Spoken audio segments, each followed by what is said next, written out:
चलिए इधर देखिए, बनाइए ट्रांसलेशन। क्या बनाना है? ट्रांसलेशन। Translate into English. पूरा सिखा दिए बाबू आप लोगों को। Use of is are am बढ़िया से सिखा दिए ना कि नहीं सिखाए? असर्टिव सेंटेंस कैसे बनाएंगे, नेगेटिव सेंटेंस कैसे बनाएंगे, इंट्रोगेटिव सेंटेंस कैसे बनाएंगे, WH क्वेश्चन वर्ड कैसे बनाएंगे, सब सिखा दिए। चलिए अब हम ट्रांसलेशन बनाते हैं, ठीक है? आइए अभी और सीखिए।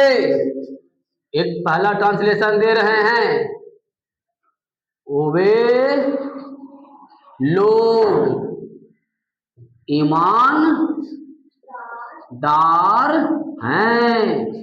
वे लोग ईमानदार हैं। सॉरी, क्वेश्चन मार्क नहीं होगा। अब देखिए इसको हम 1 into 14 में बनाएंगे। 1 into 14 मतलब 1 से 14 कैसे बनता है। एक ही ट्रांसलेशन को हम 14 तरह से बनाएंगे यहाँ पर, ठीक है? चलिए देखिए, जगह छोड़ देंगे बनाने के लिए। पहला हो गया, दूसरा, वे लोग ईमानदार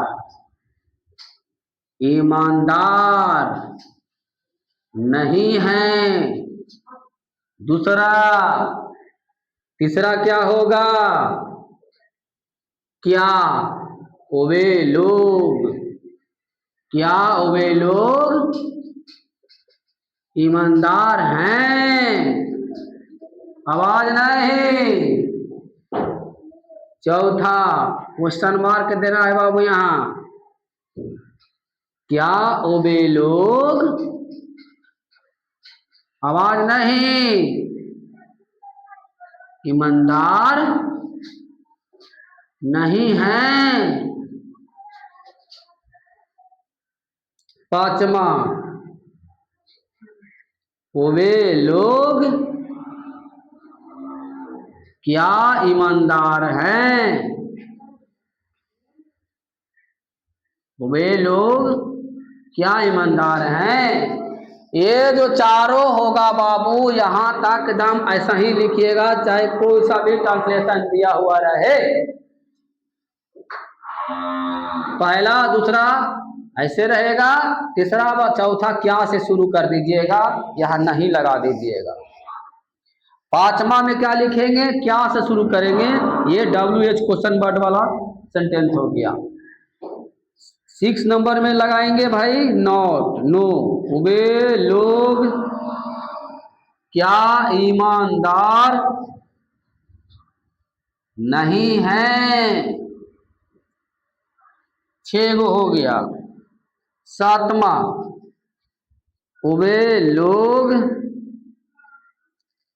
कैसे ईमानदार हैं। कैसे ईमानदार हैं। 7 हो या इधर। चलिए 8वां इधर लिखते हैं,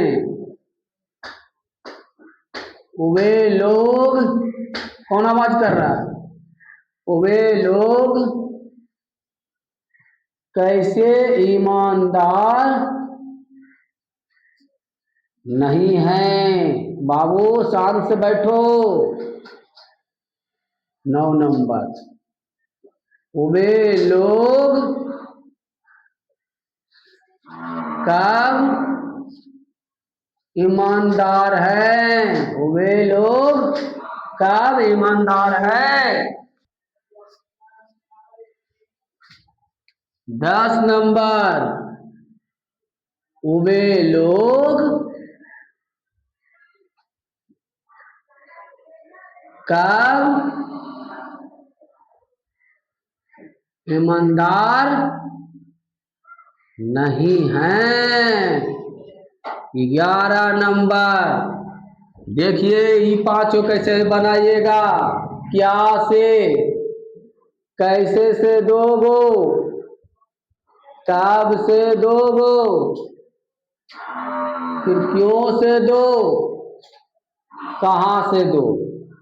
ए 1 2 3 4 5, 5 यानी 5 इंटू 2 इजकल टू 10, 10 गो बन जाएगा इससे।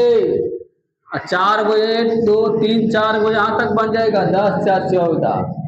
चलिए 11 नंबर बनाते हैं, 12 नंबर 9 10। कब ईमानदार नहीं है? कैसे? कब?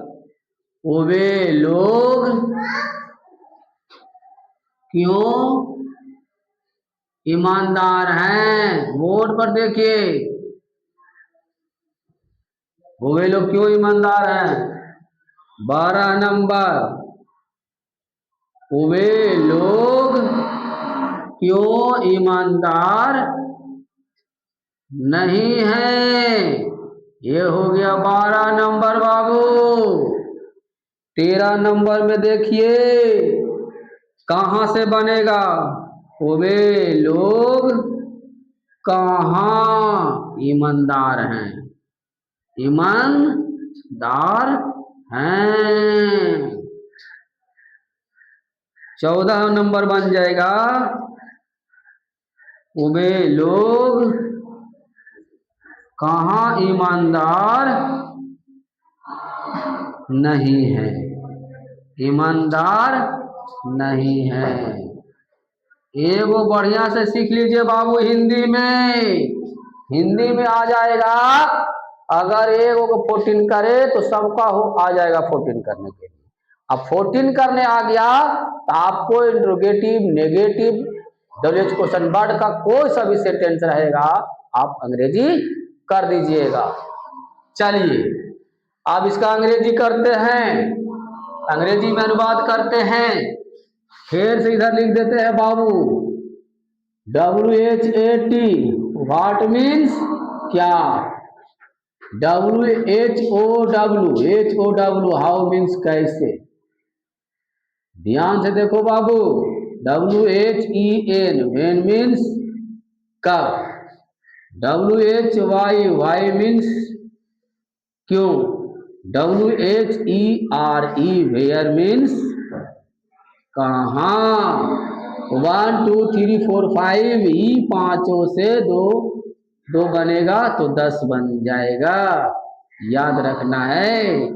डायरेक्ट अंग्रेजी भी कर सकते हैं, डायरेक्ट हिंदी लिखने के बाद अंग्रेजी कर सकते हैं। चलिए बनाते हैं, कैसे बनाएंगे सिखा दिए हैं। कहाँ इज लगेगा, कहाँ आर लगेगा, कहाँ एम लगेगा। तो इसमें क्या लगेगा भाई? वे लोग ईमानदार हैं। तो सबसे पहले अंग्रेजी हम किसका लिखेंगे?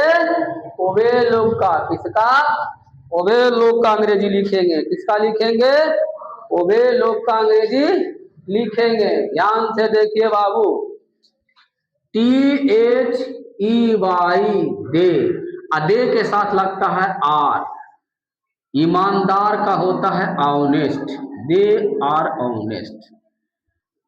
फिर लिखेंगे भाई दे के साथ लगता है आर, आर के बाद लगेगा not, they are not honest. दो गो हो गया, कितना आराम से बन रहा है। ये देखिए इंट्रोगेटिव सेंटेंस है, क्या से शुरू हुआ है? किससे? क्या से। और जब क्या से शुरू होता है तो इसमें जो ऑक्सिलरी वर्ब लगता है इज आर एम, उसी को पहले लिख देते हैं। तो यहाँ आर को क्या करेंगे? पहले लिखेंगे और उसके बाद ये दे है तो दे बचा, दे को लिख देंगे। ऑनेस्ट बचा तो ऑनेस्ट को लिख देंगे। हो गया, are they honest. Question mark last में देना जरूरी है। अब इसका नेगेटिव बनाएंगे, क्या का अंग्रेजी लिखेंगे? आर। वे लोग का दे नहीं है तो यहाँ पर दे के बाद नॉट हो जाएगा। ईमानदार का होता है ऑनेस्ट, ऑनेस्ट क्वेश्चन मार्क। ठीक है। क्या, क्या का अंग्रेजी होता है वो व्हाट, पहले वो व्हाट लिखेंगे। ये आ गया WH क्वेश्चन वाला वर्ड वाला सेंटेंस। क्या मीन्स उभाट, उभाट के शुरू होता है WH से, उभाट। इसके बाद लगेगा इज आर एम, तो यहाँ आर लग रहा है। वे लोग का होगा दे, उसके बाद क्या आता है? सब्जेक्ट, उभार आर दे ऑनेस्ट। हो गया, कोई दिक्कत नहीं।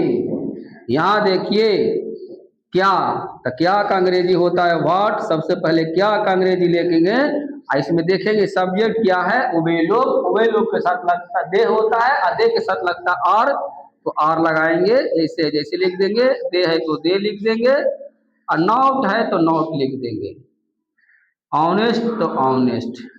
बस कुछ नहीं करना है, जिस प्रकार से ये दोनों बना है बस सिर्फ इसका अंग्रेजी चेंज होगा, और बाकी सब सही रहेगा। जैसे यहाँ पर क्या था तो भाट हुआ है, यहाँ पर कैसे है तो कैसे का अंग्रेजी होगा सिर्फ हाउ।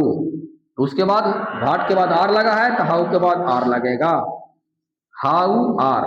दे है तो दे होगा, ऑनेस्ट हो गया। हाउ आर दे ऑनेस्ट, कैसे का अंग्रेजी लिखेंगे, उसके बाद इसमें आर लगता है आर लगाएंगे, सब्जेक्ट है दे लगाएंगे ऑनेस्ट। बस जस्ट इसी प्रकार से इसको करेंगे। कैसे का अंग्रेजी लिखेंगे, हाउ, हाउ के बाद लगाएंगे आर, और इसके बाद सब्जेक्ट दे, और दे के बाद लगता है नॉट ऑनेस्ट। कब है तो सबसे पहले कब का अंग्रेजी लिखेंगे वेन, अब वेन के बाद क्या होगा आर, आर के बाद क्या होगा सब्जेक्ट दे, और उसके बाद ईमानदार का होगा ऑनेस्ट। कब है तो सबसे पहले कैसे क्या कब, तो कब का अंग्रेजी यहां लिखेंगे वेन। हाँ सही। उसके बाद क्या होगा आर, उसके बाद क्या होगा डे, उसके बाद नॉट है तो नॉट, ईमानदार के होगा ऑनेस्ट। चलिए कोई दिक्कत, क्यों, क्यों का अंग्रेजी लिखेंगे सबसे पहले वाई, और वाई के बाद लिखेगा आर, आर के बाद होगा दे, ईमानदार का होता है honest. Why are they honest, कितना आसान है। अब यहाँ नॉट लगा हुआ है नहीं लगा हुआ है, तो पहले अंग्रेजी किसका वाई, वाई के बाद आर, आर के बाद क्या होगा दे, और नॉट है तो लगाएंगे नॉट, ईमानदार का होता है ऑनेस्ट। एकदम देखिए सब मिल गया हूबहू। चलिए अब कहाँ का अंग्रेजी है तो सबसे पहले कहाँ का अंग्रेजी लिखेंगे वेयर, और डब्ल्यू एच क्वेश्चन मार्क के बाद होता है इज आर एम, यहाँ आर लग रहा है तो आर लिखेंगे। उसके बाद सब्जेक्ट क्या है दे, और ईमानदार ऑनेस्ट। तो दिक्कत यहाँ देखिए वेयर, वेयर के बाद आर, सब्जेक्ट क्या है दे, यहाँ नॉट लगा हुआ है नहीं लगा हुआ है तो नॉट, ऑनेस्ट के हो ईमानदार के होता है ऑनेस्ट। हो गया। अब इज आर एम का कोई सा भी ट्रांसलेशन आएगा बनाने के लिए देंगे तो बन जाएगा ना। चलिए उतारिए बढ़िया से, ठीक है।